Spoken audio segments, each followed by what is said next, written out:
It's Big Ten time. The Michigan Wolverines come to town on Saturday. We'll preview that and look back at the Houston Christian blowout, plus a couple of special guests.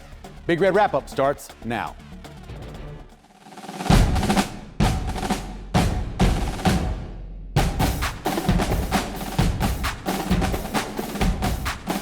Hi, everyone. I'm Michael Severe. Welcome to Big Red Wrap-Up on Nebraska Public Media. A lot to get to tonight. We want to hear from you, the viewer. You can connect with us on Facebook and X and our Big Red Wrap-Up page as well with your questions, or email or text us at nebraskapublicmedia.org. Our phones are also standing by, ready to take your calls. At the end of the show, we'll take as many of the viewer questions as we can, as much as time permits. But now it's time for our sideline survey. Last week, we asked you a simple question. Should the Huskers be ranked in the AP Top 25? 12% said yes. 88%, is that right? That shocked me. It was drastically flipped. Yeah, it really, early on. These are Iowa fans that got in there. This week's question, what will happen Saturday against 21st ranked Michigan?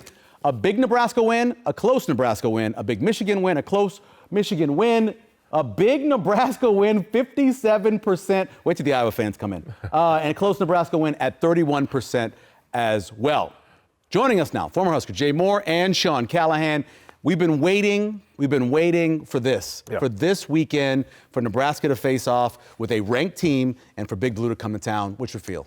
Yeah, I tell you what, I liked where Nebraska is much more than they were last year. I think we had this Colorado game last year was similar to the Michigan game, I think, where they are now, but you had it, then you had kind of a not so great performance against Northern Iowa, and you kind of laid an egg against Illinois in that first Big Ten game of the season. I think Nebraska is further along. I like where everything is. This team is more mature, more prepared.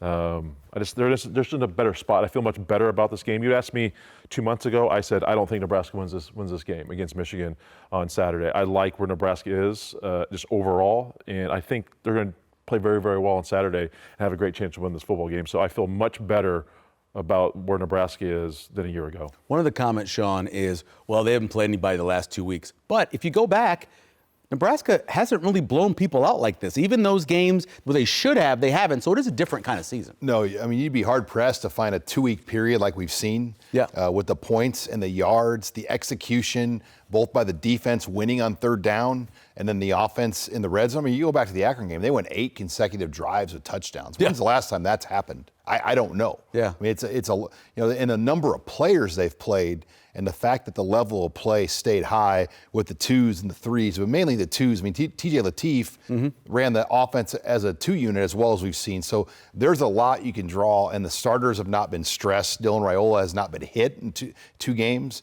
Emmett Johnson's not been pushed, but you know it's going to be a totally different story here Saturday with guys like Dylan and Emmett and how much they're going to have to carry if Nebraska's going to win this game. Yeah, I went back as far as I could. They had 12 successful drives, meaning crossing the opponent's 40. I couldn't find that in any game just as long as I go back, and that's like 30 years. Even like Idaho State. Even an Idaho State game. You don't normally get 12 successful drives because something happens. You get a turnover, you get a penalty, you get something like that. Talk about getting those backups in, and I know you got quality time, like say in 03. Just kind of talk about what that means. Yeah, it's big. You can always, even if you get reps in practice, your 2s and 3s mainly 2s get a good amount of reps Monday through Thursday. But there's a lot of times you just don't ever get to implement that into a game, and I always call them live bullet reps. That's how you teach and coach the best off of game reps. There's one thing to do it against a scout team, even if it's your 1s and 2s, maybe during a scrimmage or during fall camp. But when it matters, when there's 90,000 people watching, you're tired, you got to communicate, do the right things, and just everything's the dials turn up a little bit. It's big. It's such a great opportunity for the coaches to present the why and the how, and then you can really coach. See, this is why I told you to do this on Tuesday, and you didn't do this, and this is what happens, and there's consequences. There's not necessarily consequences on Monday through Thursday, right? But now it means more when you make a mistake, and you got to have some pride, and it just you can see how guys react and can bounce back from making mistakes. Yeah. So it's big. It's rare to get back-to-back opportunities. I mean, when's the last time Nebraska sat their starters for the whole second half? I mean, it's been rare for that to happen. So for the opportunity to get the 2s and 3s implemented into the second half, that's going to go a long ways. For you, no consequences. Running stadium stairs for me, that was consequences. Let's talk a little bit about Dylan, because The one thing I was really wrong about, I thought over these 3 games, Nebraska would work a lot on their run game. I thought they would run the ball a lot more. This is really kind of a pass-first team right now. Yeah, I think the strength of this team right now is the arm of Dylan Raiola and the wide receivers. And they have really, that trio of Ja'Cory Barney, Isaiah Hunter, Dan Key, you can't really key on one of those 3 guys. I mean, all 3 have proven they can hurt you in different ways. And if this team is going to go places, it's going to be with the arm of Dylan Raiola. He's having a season right now where he could break the single season completion percentage, total touchdown record, and total yards. I mean, he is on a track to break every single season quarterback record. And look, Emmett Johnson, you know you're going to need him 20 to 25 carries in some of these bigger games, but I don't see another guy that can play at the level of Emmett Johnson. Quentin Ives gave him a nice game last week, but I don't know if he could do something like that against Michigan. And, so you have to kind of supplement what else you have on this team. Right now, Dylan Raiola, according to PFF, is the 3rd best quarterback throwing 10 or more yards. And he has got a rating of, a pro rating, which is perfect, is 158.3. Right now, it's 155.5. So he's almost perfect in throws past 10 yards. Do you think they're going to need, whether it be a Nelson or Mosey or Ives back there in the backfield? Potentially. I like the way things have shaken out. I really like Mosey back there in that backfield, where they kind of get the split running backs. They send one guy in motion, and whether they can kind of bring him across the formation or just a little bubble screen out there. He's fantastic with the football in his hands and is able to break tackles. I can see why he came in as a wide receiver, moving to running back. I can see that. He's powerful. He's strong. Utilizing him, I think we haven't seen much of Carter Nelson yet. That's going to be a fantastic opportunity to implement him into the pass game and the schemes that they want to do, because he's such a good athlete. Heinrich Haarberg has not been utilized as much as well. So we've seen Lindenmeyer plenty of times, but now it's just, now when they've all mattered, but now we get into conference play and a really good opponent. It's just really going to see who is going to get called to action more than we've probably seen these last 3. Yeah, I think one of the sneaky things that they haven't seen a lot of is going to be a lot of Lindenmeyer and Haarberg across the middle of the field. If there's a place I think that Oklahoma's a little vulnerable, is that spot. How much do you think we'll see of the guys other than those big 5, like a Quinn Clark or those kind of guys? I think what Mosey, they've moved him into a slot after the Janiron Bonner injury. So they've kind of shifted him into this new role, out of the running back role, but he can play running back if they need to. But Quinn Clark would be the only other guy that I see, because Carter Nelson, they think, can also play a receiver type role. Heinrich Haarberg can split out if they need him to. But I really have a hard time seeing them steering too much off the big 3 unless it's really necessary. Because I think those top 3 guys, that's why they're making the money. They brought those guys in and retained Ja'Cory Barney to be the weapons for this offense. Yeah, reportedly some $800,000 for both for those wide receivers is what they're reporting out there. What about the offensive line?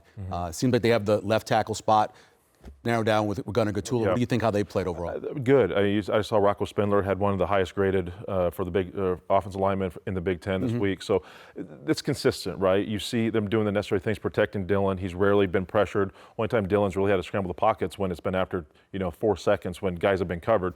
So he's been provided the time.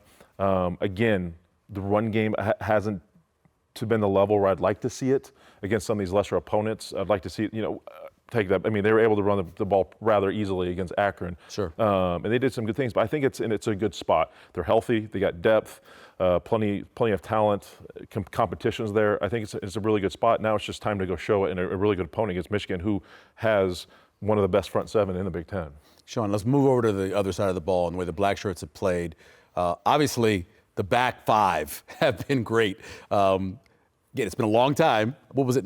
1989 was the last time. Was the last time that they had 3 games where they had less than 80 yards? A long time ago. Yeah, I know that Keith Mann had put it in one of the sheets, but it's been a very long time. And that was a big 8 of offenses didn't pass. Right. Cincinnati had an NFL prospect at quarterback, and they held him to maybe one of his worst games of his career, and obviously the last 2 weeks. But to put it in perspective, Nebraska leads the country right now in pass defense.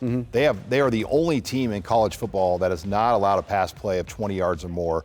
Sierra Wright, their top corner, has only allowed 1 completion in 3 games for 4 yards. So they have just been outstanding. I think those 2 corners, starts with them. Deshaun Singleton, though, has been big, and the safeties have stayed home and not been burnt deep. And I mean, that's rare. You're always going to see one corner or one safety bust. Yeah. And that hasn't happened. So give Addison Williams, John Butler, Phil Snow, that group, they have done a great job of just getting this veteran group. And I love the young guys, too. I mean, you talk about Donovan Jones, Caleb Benning, and then Rex Guthrie. Those three players have really added kind of to that top five that we've seen on the field. And Jameer Khan would be in that group, too, as well. What worries me a little bit is a lot of tight coverage from the secondary. They get real handsy. You get in the Big Ten play, I worry about pass interference and holding calls. Oh, yeah, it's easier to tell them to back off than to be more aggressive. You know, nice thing to get Hartzog back this week. We didn't have him against Houston Christian dealing with a groin. But, yeah, I think they got to know, get up there, and it's just you got to pick and choose your battles, right? And know what the refs tell you. It's like, hey, they start letting you know. Maybe you got to back off a little bit, but hey, get up on them, get them and jam them up, and try to get hands on them early if you can. Know where your help is, communicate it, and try to make those guys as comfortable as possible and disguise it to wherever it is. But yeah, that is a concern. But like I said, I'd rather have them be too aggressive than not enough. You think they've been holding back some stuff in terms of defensive line and pass rush? Because they're 90th in pressure rate right now in the country, which obviously isn't good enough. Yeah, we haven't really seen Nebraska blitz a whole lot the last 2 weeks. I mean, if they have maybe one guy, extra guys coming, but they've done everything they've done with 3-man looks, 4-man fronts. I mean, they haven't really tried to do a whole lot because they haven't had to. So that is what intrigues me about this game. I think Nebraska knows that they can't just line up gun to gun on Michigan and win that way. They're going to have to be creative. They're going to have to confuse Bryce Underwood, and they're going to have to find ways to win up front because Michigan is going to have a size advantage. Most of the teams in the Big Ten are going to have a size advantage against Nebraska's front four because it is a lighter group up front. That jumps out immediately. I mean, first game against Cincinnati, you could just see it right away, like, wow, they don't look like Nash and Ty in the middle. Yeah. And how do you figure out a way around that is going to be really the challenge, I think, every week in the Big Ten. We saw the sack a couple times from Van Poppel. I'm assuming because it's you, there's going to be a highlight package when you do more on football? Yes, 100%. Anytime you get a big guy touchdown and you get the great set fumble on an execution on I call it an NT, a nose tackle stunt wrap there. No, it's great execution. But it's interesting how Nebraska wants to play this. When you're smaller, you usually like to move a lot more guys up front. Yep. I've been a little hesitant with Nebraska in this defense because when you move a lot, it causes a little more confusion with your linebackers and just how things are. If you're gap sound and who's spilling, who's contained, and stuff like that. But I don't know if Nebraska can line up and just go head-to-head with Michigan on Saturday and say, we're just going to line up in a under-front, over-front, whatever it is, and we're going to play my gap, and I got it, and let's see what happens. I think Nebraska's going to have to get creative, and they will. But they got to pick and choose their battles throughout this game because otherwise you start moving around too much and get a little messy. And you can see what happened against Cincinnati. You can get gashed, and all of a sudden Nebraska can't afford that. Michigan's too good to allow too many big plays, and Nebraska's offense has improved, but I don't know if it's enough to bounce back from handling all those big plays. There's an or there with Watson Trent and Vincent Shavers, but I watched Dawson Merritt, and the way he was moving guys around up front and making plays, as a freshman, he's coming along. Yeah, 2 or 3 of those hits on Saturday were ones that got your attention, where you're like, ooh, kind of like what Cade Petchock did the week before. Yep. And for 2 true freshmen to have some of the more sound open field hits, I mean, that tells you how bright their future is going to be in this program. And you just wonder how that's going to evolve with Dawson Merritt. Can they continue to get him a part of that rotation? Is he the 4th guy right now? Obviously, Javen Wright's in there too. And, they have 3 right there, but it feels like he's the 4th. And if somebody gets dinged up, he's going to continue to see more reps. No doubt about that. All right, time to check out the full game highlights. Nebraska comes out, of course, dressed in the all-red matching socks, top, bottom against Houston Christian. It looked good. It looked really good. It did. And the good thing about doing it against Houston Christian is you know you're going to win the game. So Can't no blame problem the with loss that. in the uniforms. Exactly. Let's go to the highlights. Now, this is into the wind, people. Everybody on the internet questioning his arm strength, 25-mile-an-hour wind. I challenge you to go outside and do it yourself. See how far you can throw the football. That's just a personal from me. Here's a sack. A little run, throw in the end zone, ball goes over the top. A stop. This is the 4th time that Nebraska's been stopped there in the red zone, which is a little concerning, but they get the field goal to go up 3-0. There's the sack I was talking about. Now, Dylan Raiola across the middle. How about Quentin Ives catching the ball? Yeah, he looked good. He did. He had some good runs early in the game. They implemented him early to get him comfortable. Another great option, a bigger-bodied guy who can handle some Big Ten competition. This shocked everyone in the press box. The first receiving touchdown for Ja'Cory Barney. We all knew that he had touchdowns. We were surprised that it was the first receiving touchdown for him. It was nice to get, Heinrich Haarberg involved in the offense as well. I think that's something we're going to see a lot more as we go along down the field. And Emmett Johnson takes advantage now of his patience and the blocking better than he did last year. You can see that. He's coming along. Yeah, it was a good. Patience was perfect there. I'll break down this play on the field as well. There's sort of good execution there. A similar action that they used in the fourth down play against Cincinnati. Oh, yeah. Right, just kind of slipping in there, but good ball placement there. Just getting that window and finished by Dane Key. Urban Meyer broke it down last week. That's 17-0 after that touchdown by Dane Key. Evans across the middle, 1 yard loss there. Now we go back to Dylan Raiola again, going back to pass. Dane Key again, who had a huge game. I have a feeling that maybe he might be the offensive player of the game. Certainly a possibility. We'll get to that a little bit later. And again, goal line run, great spin move. That's what I'm talking about. He's physicality, patience, everything's coming together for Emmett Johnson. Yeah, great finish. It looked. I think did they call it a touchdown initially, or was it I can't remember. It was a touchdown. Then they went and reviewed it. Yeah, everyone but seems again, to be like a great execution by Riley Von Poppel. Judy wraps around, but Nweri not freaking out and panicking, picking up this ball and finishing, and just in time before that wide receiver came behind. And he puts it away. He does. How hard eventually is that put to it do away. as a D lineman? It's very hard. It's harder than what Trying to people keep think. People balance. think, but you're big, and it's just you don't do it a ton, right? So it's tougher than what it looks. That was another stop tackle right there. That was Dawson Merriam, that stop tackle we were talking about earlier. That is one of the nicer passes that Dylan's thrown entire season. All the way across the hash mark, put it on the line, got it there. Very good pass there. Another touchdown in the middle. Up now 38-0 in the first half. The scoring just keeps coming. That's what they do. Again, that was another one where they were short, then they reviewed it. Bad snap, big loss, 7-yard loss. Eventually, Edwards there picks up the ball, gets tackled. Back to Quentin Ives again. He was fourth on a depth chart after the hamstring, moved back up to seemingly 2 now. We'll see how that goes as the season goes along. Like to see him getting some chances after that hamstring. And then good mobility here, getting to the end zone, touchdown. I know a lot of people are talking about TJ Lateef and his ability. They're not going to put a 5-star on the bench to bring him in for some plays to run Wildcat, okay? It's not going to happen. I agree. Just so you know. Yes, and this is unfortunate. He had him in the backfield, and Backside contained. It should have been right. That close so to close. back-to-back Back shutouts. shutouts, which unheard of. You got to get him down. You got to get him down there. TJ Lateef again was 5 of 5 for 126 yards and a touchdown. As Sean said earlier, second team came in and looked as good as the first team at some points. Another touchdown there. Quentin Ives gets in again. 12 rushes, 85 yards, and 1 touchdown for him. And since we have to put some Houston Christian highlights in, here's another tackle for loss.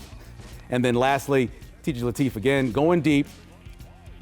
And I love that they let these guys play. Yep. Like they're not just sitting on the ball. I mean, they're letting all these backups, and you see Cortez Mills. I mean, they're just to get the opportunity to actually try to score versus just sitting on the ball and running run plays for 2 quarters. You can't put a price tag on what Cortez Mills got out of a game like this. 3 receptions, 98 yards, and a touchdown for Cortez Mills there. Final score, 59-7. Here are your stats. Obviously, Nebraska dominated the game. You know what's great about these stats? You keep looking for turnovers, and you're not seeing them, which is good. Because even when Nebraska was winning some games against lesser teams last year, still you had some turnovers happening. You're not seeing them happen now. So great production by Nebraska's offense. Not a shot at all. Let's do players of the game. I mentioned earlier, not a surprise, Dane Key, your offensive player of the game. 4 receptions, 104 yards, and 28 yards per reception. And then Andrew Marshall, who is not getting talked about as much because of how good Sierra Wright's been. 5 tackles, had a tackle for loss. Again, taking down the whole other side of the field. And then you had a little bit different because you moved Sierra Wright over to nickel a little bit, and you had Dane Key, so that was good for the secondary as well. To break down a couple of the big plays, Jay's plays from Saturday night. All right, welcome back to the night. First play we'll look at is the Dane Key touchdown. You've got Dane Key down here towards the boundary. Nebraska's in a 3-by-1 formation. Dane's down into the boundary. You get your trips up to the field. They're going to put number 7 here in conflict, right? They're down heavy. Got a cover 3 look, 8-man in the box. Get a nice play action fake here with Emmett Johnson. But we'll go ahead and run this because he's going to kind of come around here and getting this hole here to find for Raiola to complete this pass. Just really good action. Bam. Timing of it. Perfect execution of the throw. Dane does a great job of finishing, even a better angle at this from behind, looking at Dylan. Eyes there the whole time. Pretty tight window for Dylan to make that throw too. Excellent execution. Good finish by Key, as we've seen before. 6 for the Big Red. All right, next play tonight is the sack fumble from Van Poppel. Noweri picks it up. They're running a nice little nose NT tackle stunt here, wrap around. He does a good job of getting into the center's hip and getting vertical to where this guard right here cannot pick him up. And then Noweri's gonna wrap around here. Nebraska, like I said, likes to run a lot of action up front. So this is just another instance where they do this, but they execute it very, very well. So we go ahead and run this. So he gets in the hip there, gets vertical. Great job. Good coverage on the outside to hold them. Noweri does an awesome job of picking this thing up and finishing, keeping that ball tight before that wide receiver can get him. And another, who doesn't love a big scoop and score by the defensive tackle? Let's send it back to you, Michael. The great thing about, Jay getting that hip replaced is how fast he can get from the screen back to his chair. It's just really good speed there. Coming up, Bo Ruud joins us next to preview the upcoming Big Ten season. We're back in 2 minutes.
Welcome back. This week's Husker history takes us back to 2012. The Huskers' last win in Lincoln over Michigan. In the first quarter, star quarterback Denard Robinson, a.k.a. Shoelaces, went down with an elbow injury. Second quarter, Taylor Martinez ended up hitting Kenny Bell for 32 yards to put the Huskers up 7-0. And then, of course, like many days when he was here, Amiri Abdullah had a big day, had a touchdown to make it 23-9. That was in the fourth quarter after the celebration there by Kenny Bell. Good run by Amir. Patience, balance, still playing in the NFL after all these years. He had 101 yards rushing. Taylor Martinez added 58 yards on the ground, and Nebraska the lead in the Legends division back in the day. Now we go to this week's trivia. In the history of Nebraska football, 4 coaches have national titles. Bob Devaney and Tom Osborne at Nebraska. The other 2 won at other schools. Who were the coaches and what schools did they win natties? That's a hard one. That's a really hard question. If you win, we will send you a copy of our own Sean Callahan's new book about the Huskers, The Program, Nebraska Curated History of the Cornhuskers. This week's winner will be announced on next week's show. Last week's winner is Troy Booth of Lincoln. In the Osborne era, the Huskers scored over 68 points 14 times. And when they beat Haskell 119-0, a touchdown was only worth 5 points. That was a hard one as well. Something you ever did. Tonight's guest, former black shirt, and he's in the club again, Bo Ruud. Yes. How you doing, Bo? How's it going on, man? I'm doing great, guys. Thanks for having me. Pretty good. I look around and I see the black shirts the way they're playing now. And when you watch them play this way, even in Cincinnati, outside of a couple of big plays, what's your feeling about what's happened over these last few years? Well, I mean, obviously we've had some great performances the last handful of years, especially against some really good teams. I think, we were almost surprised by how good we've been at times the last few years. I think this year's unique, though. It's probably the most uncertain we are about what we've got on the defense. So, we've been kind of waiting to see. I think this is the week, the Michigan week here, that we're going to learn a lot more about our defense. And I think specifically that front seven. The back four, I think we know what we got. We got some depth there, and we got some solid play right now. But I think that defensive line, we're really trying to understand, who are we? What do we got there? Right. So I'm really excited to see that front seven and just how they play against a Big Ten team. Yeah, but I've always talked about this defense and within the 3-3-5. We've shown an ability to do this in the past, but we've had guys who play a lot of football, Ty, Nash, some other players who now have transferred, but a lot of movement up front. What you have to do sometimes, whether you're bringing a linebacker downhill, because you only got 3 guys up there, maybe an outside linebacker, bringing 4 or 5, but when that kind of movement is going up front, put yourself back there as a linebacker. When you and I were playing, we moved a little bit, but not a ton. We were a 4-3. But do you like a lot of movement up front? Does it clean stuff up for a linebacker? Or do you like to know, I got this gap and it's going to stay here? What is your thought when your D-line's moving around a lot? As a linebacker, you just like them to keep them off you. I need him to just get them off me, get them away from me. But I think movement is kind of chaos. So I don't know that as a linebacker you necessarily like it because it's maybe less clear. So, as a linebacker, I like at least defined. What do I got, right? You need to know your gap. You need to know your coverage. Yeah. And you got to kind of adjust off that. So I don't know. I've never played in a 3-3-5, so it's hard for me to know if I'd like it or not. But the trade-off is maybe there's a little bit more muck to deal with, but it confuses the offense more. So it's always a trade-off, what are you trying to do? So I don't really know as much about the 3-3-5. I would probably say I like it a little cleaner, but obviously I've never done that, so. What have you seen just from this scheme? I mean, how different is it from what they were doing at Tony White, or is it pretty much the same, just from your viewpoint? It looks like to me they're doing more 4 down. And I think that makes sense, right? If you don't got a big, Nash or Ty on that nose, or to be able to kind of plug up the middle, it's a little bit harder to just always have 3 down. So I think I would think they're going to do more 4 down and just let those guys kind of get upfield, rather than try to do as much 2-gapping, just because it's a little bit harder to do that. So. We've talked a lot about the backups getting in when you were a young player. What did it mean for you to get those reps for later in your career when you became a starter? I mean, just confidence building, right? So, there's high school and everybody's good in high school, but you got to see yourself do it one time out there in front of all the people in front of the lights. So it builds some confidence, and this is where we can talk about a lot of things, but our schedule has been really, really good this year. That we got that first win, and we got 2 tune-up games that we just have gotten to, get some depth, get some players out there, feel good, build some confidence. So it's really a remarkable thing to see a schedule kind of play out the way we want to. And, like I say, we're building depth because of it. So. What do you think about, I talked about last week, burning questions as maturity of this football team. You learned a lot about Nebraska, not preparing the right way for Houston Christian, knowing who you got coming up. But does that speak to the maturity of this team and the standard? It seems like it's higher than it has been in years past. Yeah, I mean, it seems like we're doing a lot of things right. It seems to me that not only are we not looking past anybody, but I just am seeing it seems like a cleaner football game. We're looking very well coached. We're not making a lot of dumb mistakes, and you watch the teams we're playing are kind of making them. So in the short sample we got, we are looking like a well-coached football team to me. What do you make of the pass defense, just being ranked number 1? Is it a combination of them playing at that level, or is it some of the teams they played just haven't had the ability to get the ball downfield? I think there's no doubt that we have some experience there. To me, it's those guys have, they're not all first-round draft picks, right? These are guys that are, they're really good college players, maybe not pros, or maybe a couple of them could be pros, right? But they've played a lot of football, and they've played a lot of football together, which means to me, like, you just start building that camaraderie. I think I heard a quote from Singleton saying, like, you know, they're not even talking. They're just they just know what the other guy's doing. That only comes with you just play a lot of reps together. I mean, me and Jay, we did enough of those. Like, Jay knew what I meant to tell him. Or I usually call them. They would look up. Oh yeah, you know, I got to drop to the hole because there were two outside. Yes, 10,000th time you don't even got to talk about it. Just do it. You know, like you know. So that's sort of I think what happens when like that unit's played a lot of football. It's a random question. I know you played for Bill Belichick. Think about him being a college coach. How surprised were you when he decided to take that job at North Carolina? I mean, I was very surprised. To me, though, it's exciting to see because I still think he's probably the best coach ever. Yeah.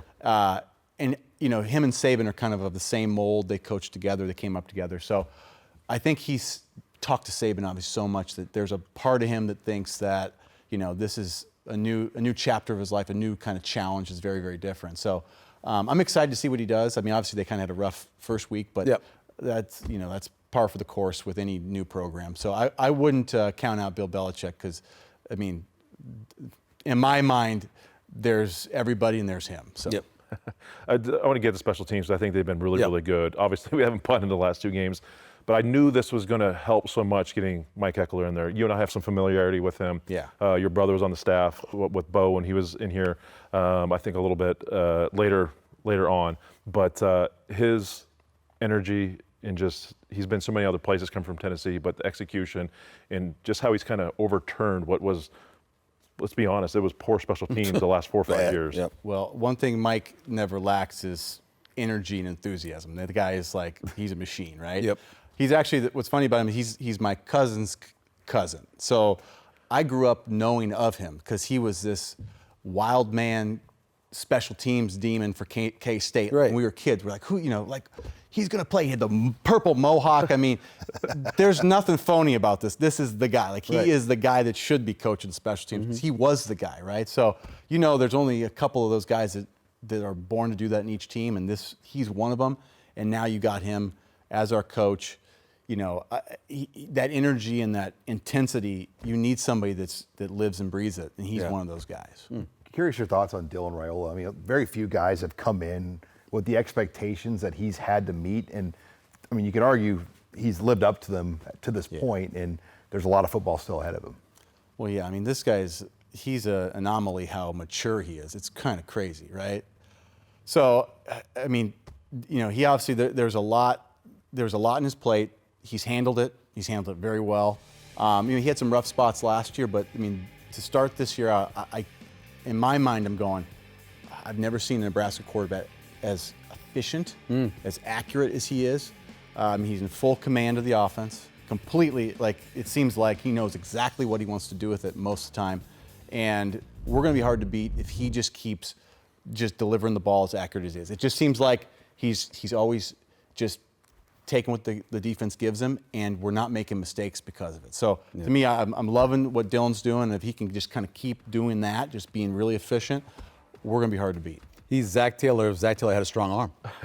Yeah. If he actually had a strong arm. So day after the game, when you're sitting down, do your podcast with Nick Bahe, what's going to be, in your opinion, the big story after this game? Well, and it's funny you say that. Nick, we did a podcast today, and Nick already said that. He goes, is this Dylan's sort of day, right? Is this the game where if Dylan does what we think Dylan can do, the national media hasn't really been talking about Dylan on that level. And he's a little underrated right now, or a little under the radar on the national level. So if Dylan can do what kind of he's been doing so far against Michigan, I think there's nobody in the country that's not going to, you know, click on the TV and go see a college, you know, pundit talking about Dylan Raiola and Nebraska. So this is a moment for Dylan. He's got a real opportunity to kind of show the world that he's ready. Well, we're all looking forward to that. Yeah. Bo, we appreciate it, man. Oh, thanks for having me, guys. Thanks for coming on with you. We will take a look around the Big Ten and talk some recruiting. But first, it's time for top plays. All right, number 3, not surprising. Dane Key, the 39-yard touchdown catch, keeps his balance. That's the key thing, getting in the end zone, putting up a big day for him, our offensive player of the week. Number 2, Cortez Mills, 62-yard touchdown catch, perfectly thrown right down the middle, And this is a guy who's gonna be a superstar. You can tell that when you watch him in practice. And then number one, it always involved the defensive lineman anytime Jay is here. Sacked by Riley Van Poppel, picked up by Williams Nwaneri, and he takes it into the end zone. And we will be back talking some recruiting and looking around the Big Ten next on Big Red Wrap-Up.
It's been a tremendous, I think, partnership between East Campus and the turfgrass science people that are there, and the College of Agriculture and the people that are here.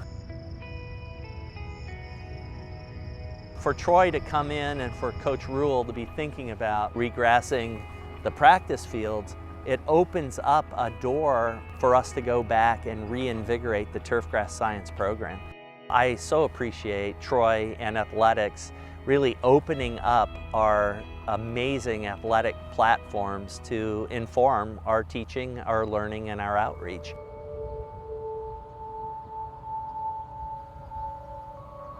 We're seeing a lot more facilities and places that are going into that because of the changes in technology and genetics with Bermuda grass. Research and turf programs are a massive asset to any athletic program in any university with what they can provide for resources and knowledge. Having a specialized person like Amanda on their staff, having her give her input is very important. And you got more management you got to do with Bermuda grass. So the research started when they were considering doing a different grass last year in 2024. Actually 1 full year since we had this installed. So we're seeing how the reaction of the cultural practices that have to be done. Bermuda grass is very different than other cool season grasses because it loves the growth because of its rhizomes and stolons to take over, so it has more of that stronger canopy, and also to see how it held up with the weather that we had this past year. The warm season grasses like Bermuda for all the 3 cultivars do very well with drought conditions. So it's more to see what happens with the first year culture practices we'll do between the traffics that we had from year 1 to year 2. It's a no-brainer for us to be involved in this partnership as we're a land-grant university with extension and have a turfgrass program that's still growing every year, and it's a big opportunity for us.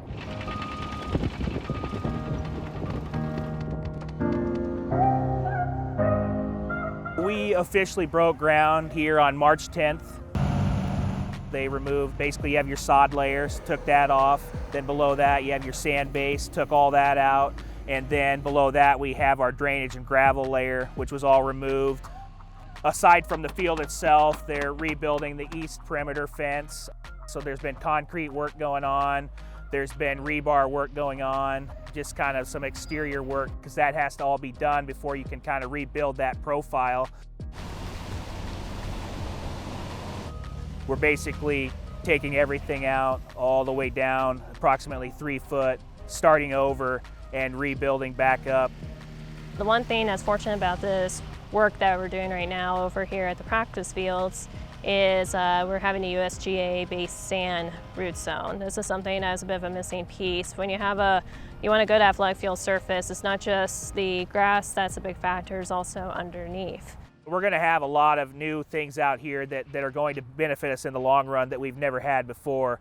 And just the ability to redo the drainage and to have brand new irrigation based off of decisions we've made and things that we're putting together, that's what we anticipate, is to have a high level athletic performance field.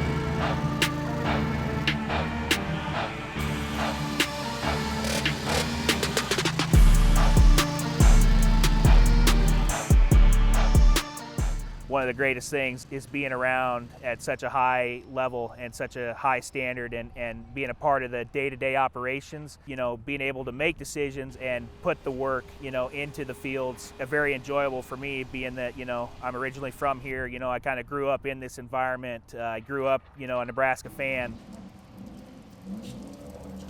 The goal is to make sure that all the athletic fields, all the facilities here are top-notch. They're at a high standard, and one of our biggest priorities is player safety and safety on the fields. I'm so excited that our turfgrass science program has a chance to be a national leader. Hope that our know-how helps lead to more Husker victories.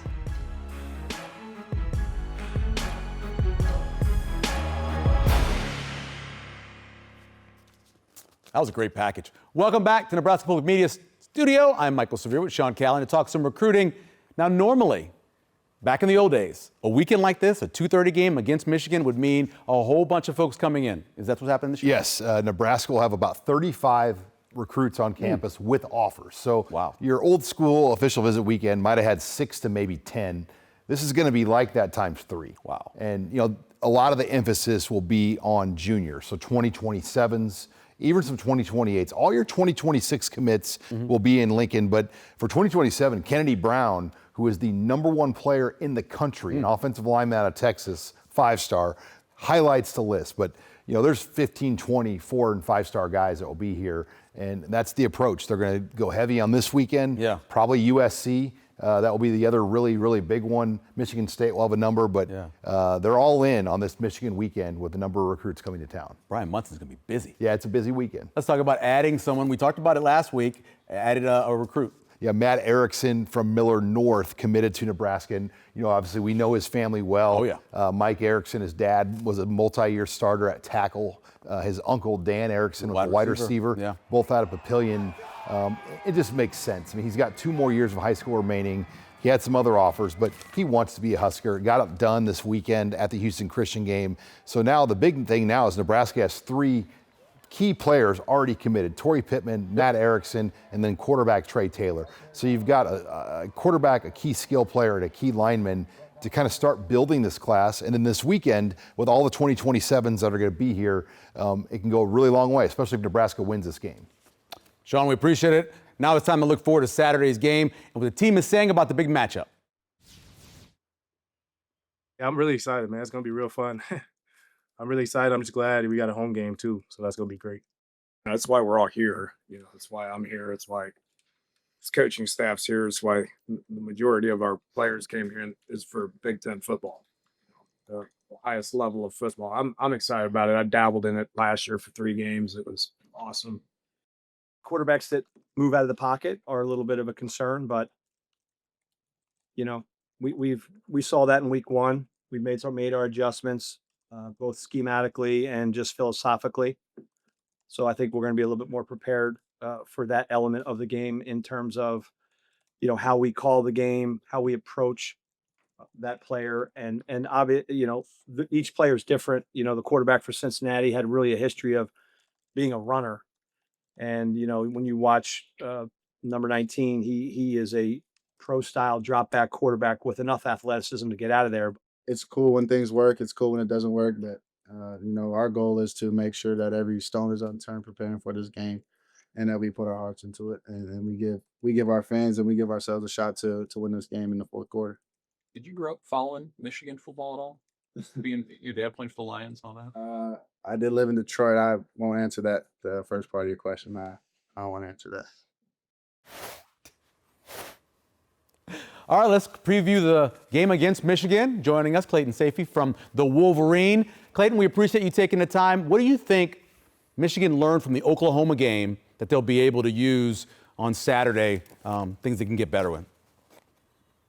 I think they learned a lot because that was their first test, in a tough road environment. And Michigan has 6 road games this year, so they're going to have to get used to that. Nebraska is as electric of an environment as you can get. We saw that in the night game in 2021.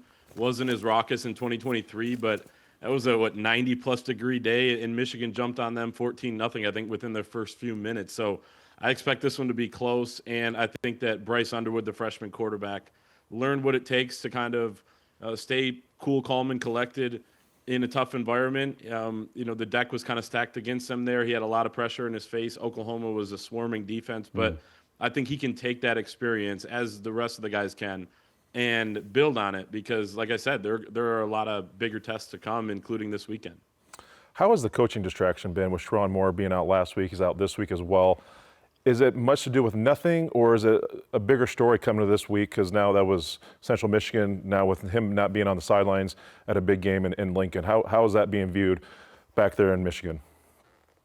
Yeah, the interesting part is he was around the program all last week up until 12:01 a.m. on Saturday morning, and then he wasn't able to coach the game, and he won't return until 11:59 on Saturday after the Nebraska game. So it is different. He was able to game plan last week ahead of the Central Michigan game. Now, he said he was double dipping and also looking at Nebraska as well. So his fingerprints will be on this game plan, but he's not in the building at all right now. It's up to the coordinators, the position coaches, the player leaders, all the 120 guys on the team, as well as Biff Poggi, the 66-year-old interim head coach, to go in there and be the ones that have to go out and try to get a victory on Saturday in a tough environment against a team that looks like they're really good this year. So I think it is a challenge. The players have talked a lot about being motivated by not having Sherrone Moore, wanting to win for him. I guess last Friday night, the team dinner at the hotel before the game against Central,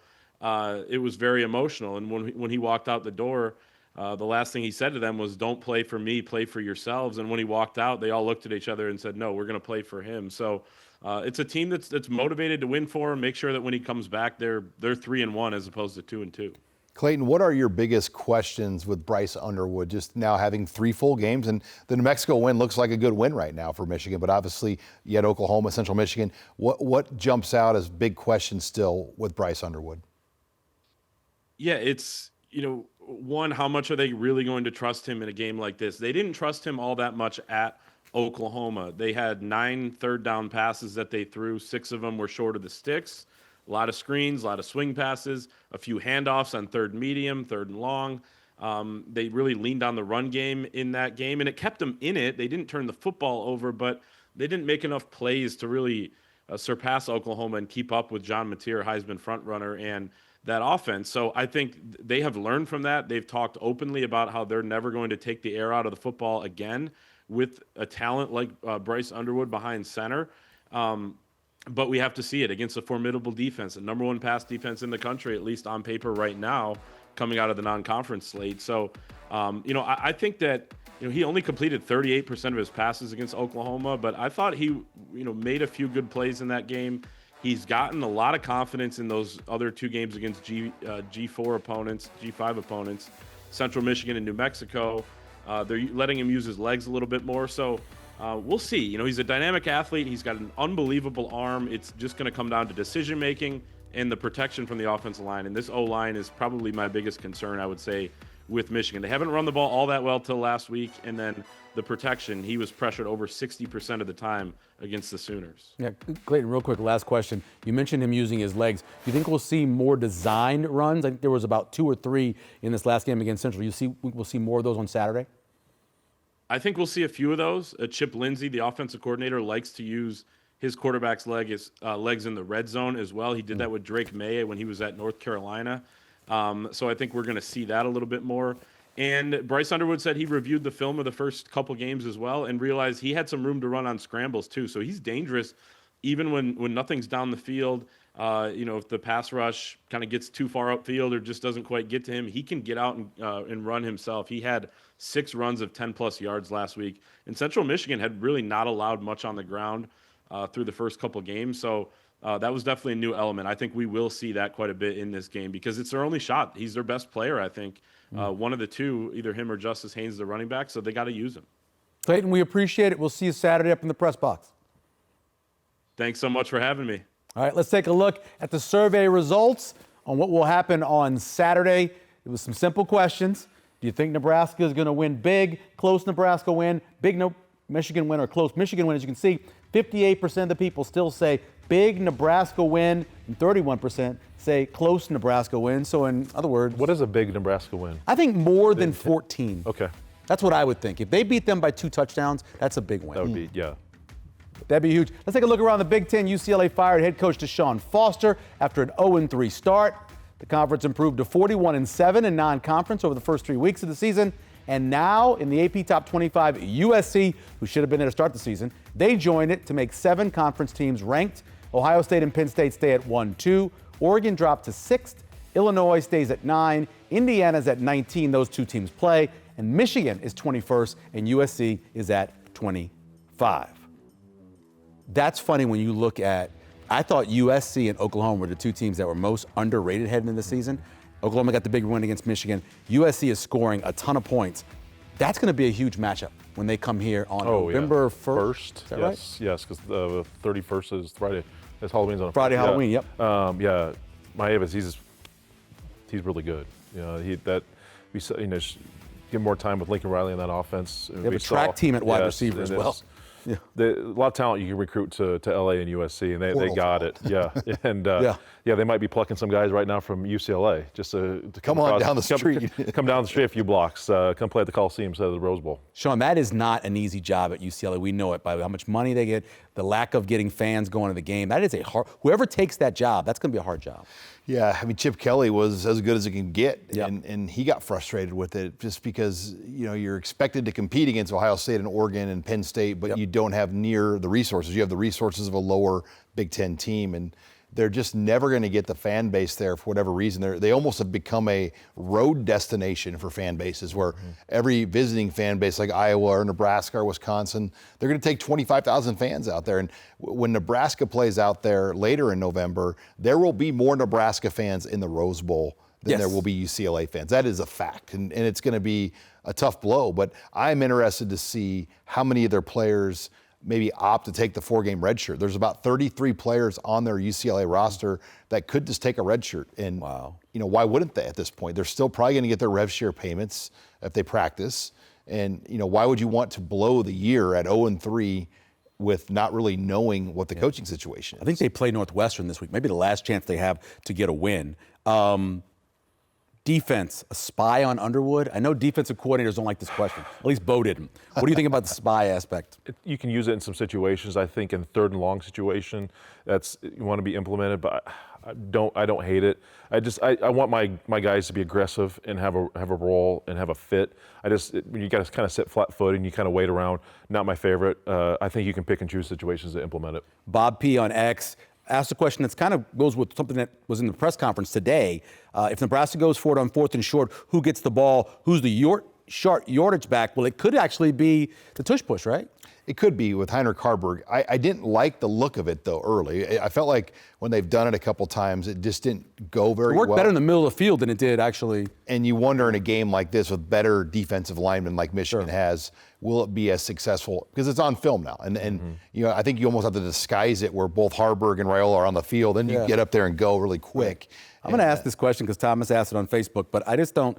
What happens if Dillon struggles to move the ball? Is winning important enough for Rule to cause a controversy to give TJ a chance to see what he can do? People love the backup quarterback. They do. He's the favorite. It has been this way for forever, decades. Here. Frankie London. Yeah, exactly. Listen, there's a reason why Dillon is the starter and his control of this offense. Listen, Nebraska has an asset at TJ Lateef as their backup quarterback. We can see his mobility, his arm strength, but his command of the offense is nowhere near of Dillon. So people just like to stir it up. But yeah, the only way TJ, knock on wood, is if something injury to Dillon. That's the only way he comes in. Yeah, and Robbie asked if they think they're going to redshirt TJ Lateef. He's the backup, right? If he's got to play, he's got to play. Well, he's got 2 games in and 2 more to go. So you look at the rest of the schedule. How many more games could get a backup in? Maybe Northwestern? Right. Maybe UCLA, which would be cool for him to go out there and play in LA. Yep. But, you know, you got a bowl game too, hopefully. So I don't know. I think they could stop him at 4, but if they need to play more than 4, they're going to do that.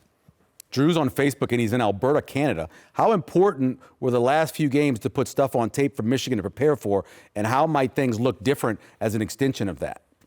Different from Cincinnati? They're implementing things. They're implementing, you had things you wanted to do against Cincinnati. Every team, every game's different. Yes. Offensively, defensively, you got to change things up. But a majority of what Nebraska is going to do against Michigan the rest of the season, it's been put on tape, in my opinion. Right. You just don't have enough time to do all that stuff to make those tweaks from game 1 to 2 and 3. And to answer the question, I think Bud will lead them out of the tunnel.